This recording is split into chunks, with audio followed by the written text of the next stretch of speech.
ergama isatti bakka bu'umsa kennatu namni sun immoo mallatteessee gara biyyaatti isaanii erga maqaa isaaniitiin jechuudha. Kana baay'ee nama rakkisu isaan bakka bu'umsa kennannaan hin baasin isaan gargaara waan ta'eef namni achitti bakka bu'u sunis baay'ee waan nama rakkisu qabu. Akkasii.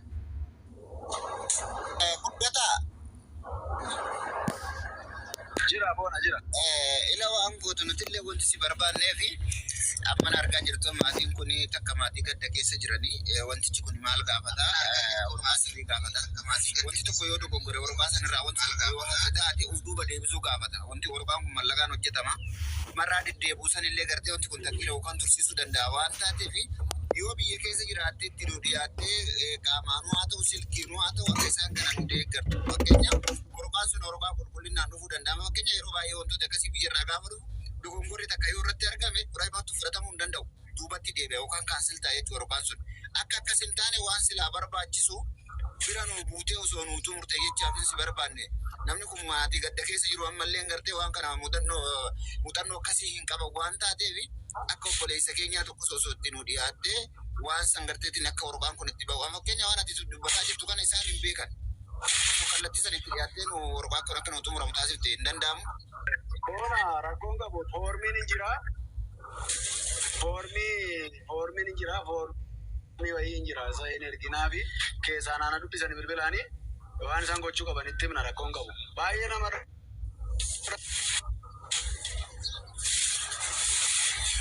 Guddata.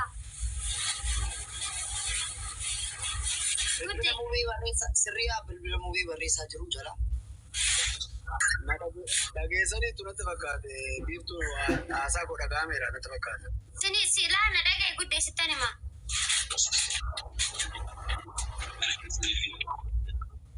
Inna gaama sagaleen gosi biratti. Eesh haasa'e. Amma sitti na gaama.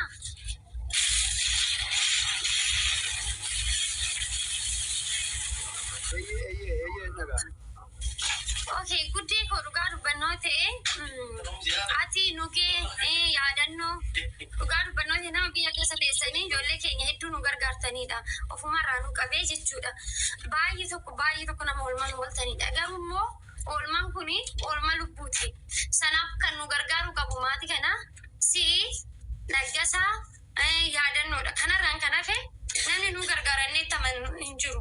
Sanaafuu dhugaa rabbi ati akkuma taate fayyaduma jara kana qaama nagartee silkiidhaan illee ta'u karaa qabsiisi mikinaatu isin muuxannoo qabdu muuxannoo rabbi isinii kenne kanarratti immoo ilma namaa yoo ittiin deeggartan dasneedhaan sanaafuu akkuma taate ta'eetoo jara kana karaa qabsiisi reefu kuni boota argateetoo aagalu biyya isaatitti na ani bakka akkuma imaanaatitti asii kadhadha uummata kanarratti.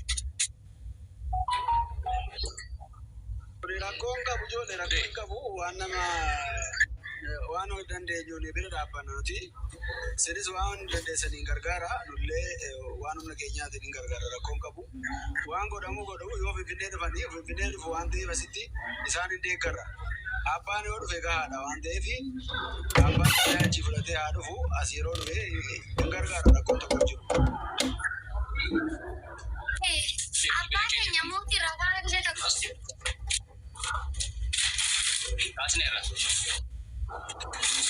Okay. Bilbila koo keessaan siniin ka'a. Bilbila koo keessaan siniin ka'a. Fooloo sintaasiseera fooloon adeemsaati. Sini jedha. Fooloon adeemsaa nan ka'a fi keessa. Isin warri Dubaay keessa argamni Mubaarak immoo bilbilee Nuraddiin. Aree bannaa taatu muubee nu barbaada maal taatanii Mubaarak kuusi keessa sheeritti nu godha. Ijoolleen jala kana kaa'aa turte lakkoofsa isaanii kana qabaddaatti bilbilaa wanni mana. Eenyu mee namni Dubaay keessa silkii bilbiluu danda'u? Aappi Meetti bilbilaa? Namni bilbiluu danda'u iski bilbila. Ooy namni bilbilaa fi Bilbila keessaan namni bilbilaa guys silkii isa qabda aappi. bilbila koo sii kaa'e bilbila naannoo rakkoon jiru.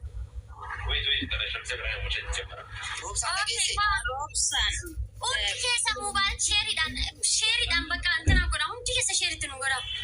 Hundi keessanuu sheeritti godha inni dhufa yoo namni baay'ee sheeritti godha. Fidila isaa barreessi biiftusti. Roobsa dhanane gaafachuu barbaadu roobsa ammasitti si waan qopheeffachuu qabdanii ijoollee biyya keessa beektan biyya keessa naannoo nama paaspoortii qabu imaaraatii keessa jiru nama itti dhiyaatan qabdu kan bakka bu'insa kennatan akka reeffa mucaa sinii gashu sinillee nama qopheeffachuu qabdu ijoollee naannoo soo ta'e garuu nama ID paaspoortii qabu ta'uu qabu nama naannoo keessanii kan bakka bu'insa qopheeffadhaame isinillee.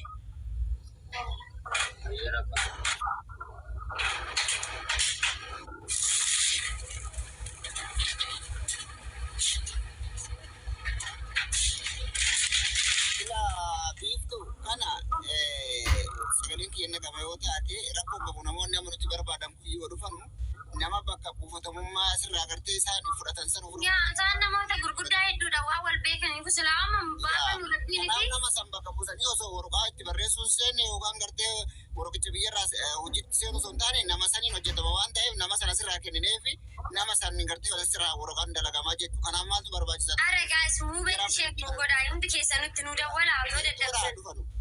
Sheeritti godhaa waan biraatu hin dandeessu kun koo mucaan du'ee xiqqoo reeffa isaa galfachuu dadhabanii rakkachaa jira maal taa'u sheekootan. Sani immoo biiftuu ammoo dallaala karaa namni irraa nuyi sun Oromoodhaani.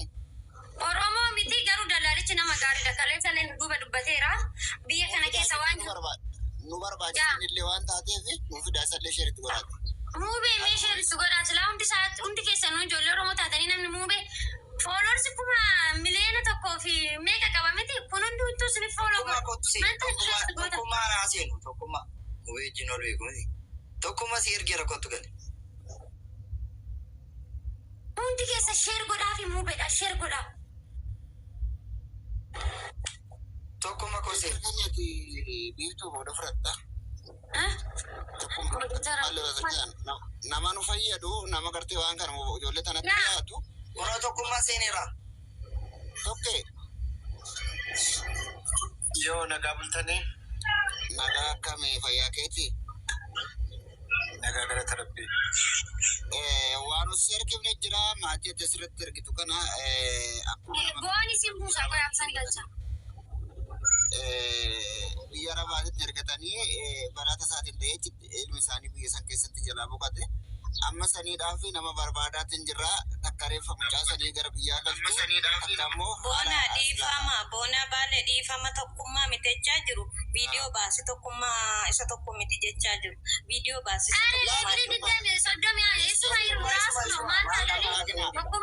Mubaarak ilmaan afaan lazaalee as qabu. Laakina dubbii uummata keenya. Tokkummaa yeroo akkaawunti noo hee ani maqaallo. Yaa tokkee. Nagaa.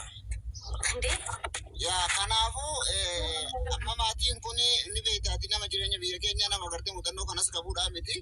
Namoota dhimma kana itti dhiyaatan yeroo hedduu waan akkanaa kana keessatti gahee qaban warroota akka Nuuraddiin fa'aa Mubaarak fa'aa nuu fidanii karaa kamiin akka waraqaa sun xumuramu eenyu bakka bu'ummaa fudhata.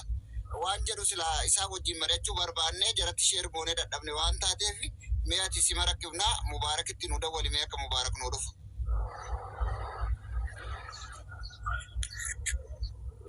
Ayyee mucaanii asitti kan du'e. Eeni. Yes keessa jira mucaan hospitaala jira yaa. Kaampaanii dalagaa ture. Tokkummaa gisee tokko siin ibsaa dhaggeeffadhu laali. Gurbaan kun erga biyyaa dhufee ganaa 6-7 erga maatii isaa biraa dhufee 6-7 sana dura immoo dallaala biraati irratti maallaqni illee jalaa nyaatamee diggaamee carraa kana gaafa mokkoru tasaa ka'eef biyya kana dhufee jechuudha. Maatiin asirratti argitu haadha fi abbaan kun immoo isaanii haadha fi abbaa mucaati. Mucaan kun guyyaa kalee malee dheengadda bolokeetti dallaa ijaarsamee jiru kana jala odoo xaragu. Biiftuu isa miti jechaa jiru waanta ta'eef tokkummaan takka viidiyoo haa ba'u isa miti jedhamaa jira. Warri as keessaa warri tokkummaan beendoo jiraatan as keessa maal sagalee isaa miti jennee si amansiisuu hin dandeenyu. Bakka hin dubbatin nuyi nama hojii irra waamneeti kanas teenyee lafaa jirru tokkummaa nuyi hin beenna ammaa kaasnee miti kan beennu siin nutti maa. Tokkummaa mee viidiyoo beeksisee tokkicha si arga tokkummaan inni jarri jedhanu tokkummaa miidiyaa isa Saawudiinitti isa miti jechuu barbaada. No, isa Saawudiitti miti kan nuyi barbaanne isa nuyi barbaanne. Tokkummaa jechuun isuma kanaadha.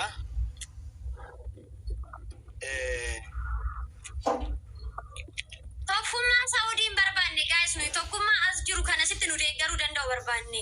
Kan biyya kana keessatti nu gargaaruu danda'u barbaanne nuyi. Kanaafuu tokkummaa immoo wal muuxannoo qaba. Fakkeenyaaf wanti kana gaafadhee fi rabbi obsa isaaniif kennu warra mucaan jala miidhame viizaan isaa kaampaanii irra yoo ta'e kaampaaniin inshuraansii qaba. Inshuraansiin kun amma ta'e deeggaruu siin danda'a. Lammaffaa immoo wukkilinnaa seera qabeessaa kennuufii danda'u namoota tokkoof nama biyya kana jiruu fi namachi wukkilinnaa kennaniif ergu jechuun hin jabaata. Silkii mubaalikiin ka'urra kanatti fakkaata. Mee tuma dawwala maraacha akkuma taatan taata. Baabaan fayyada biiftuu kanatti dabalu. Baabaan immoo dirqama nu barbaachisaa barinnis. Baabaa duratti waamashisammoo. Waami irra guddaan. Namni kumni sadii as jala jirtan kun Mubaarik Musammaa sheeritti nu godha namni dawwaluuf dandeessan immoo dawwalaa fi gattita. Caalaa dhimma kana xumuruu kan danda'u Baabaa Nuuraddiin maaliif koominiitii keessallee in hojjetaa nama baay'een baasii keessaallee nama walitti dhufeenya qaban dalagoollee qaba waan ta'eef inni dhufuun irra guddaa baay'ee bareedaadha. Baabaa Nuuraddiin irra fidaa. Baabaan hin beeka waa'ee seera kanaa hundumaa hin beeka. Koominiitii keessaa saffisa isaa hojjetu waa hunduma beeka. Waa hundu wayyin ta'u. Baay'ee baabaan koo yeroo haasa'u malee koo hojiirratti baay'ee tokko nama bukkee dhaabbachuu irratti beekama. Baay'ee masuma sirrii masaa. Nama keenyatti waan gaarii jedhu. Akkasi kaampaaniin isaa maal jedhe kaampaaniin isaa isin dubbiseedhaa dubbiftaniittuu kaampaaniin irra dalagaa ture. Tokkummaa kaleessaa nu dhageessaa faana ture ijoolleen illee baay'ee moo'asaa qabamanii jiru. Namni kaampaanii sana jedhee gaafatu akkasitti illee hin jiru maaliif namni kamiyyuu rifannaa keessa jiru. Anu dhugaa dubbannoo ta'e tan qaxaqaxaan ture. Sila kanaafuu ammanatti wanni qabamaa ta'e tokkoyyuu hin jiru. Okay, hospitaala kamiin jira? Tokkoffaa nama bakka bu'umsa qabaatutu dubbisuu danda'a. Lammaffaa immoo baasiidha. Kaampaanii dubbisuu danda'u. Namni dhuunfaan hin jedhee gaafachuu danda'u. Wayii bakka bu'umsaadhi wayii immoo kan gaafachuu danda'u baasiidha. Hundee hospitaala kam jira ittiin? Hundee.